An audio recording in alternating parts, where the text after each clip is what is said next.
පිළිබඳ කතාවක්. ඒ වගේම මේක නසරුදීන්ගේ කතාවක්. නසරුදීන් දිනක් කරත්තයක් පුරවගෙන මිදි වලින් පුරවගෙන වෙළඳ පොළට යනවා. මේ යන අතරතුර පාර අද්ද ඉන්න ළමයි මිදි ඉල්ලලා කෑ ගහනවා. නසරුදීන් මොකද කරන්නේ? මේ ළමයින්ට අර තියෙන මලු වලින් මිදි අරගෙන අත පුරවලා ළමයින්ට දෙනවා.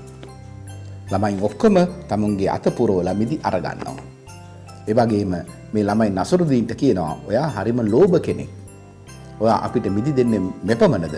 මේ වගේ ලොකු මිදි ප්‍රමාණයක් ඔයා ළඟ තියාගෙන කියලා.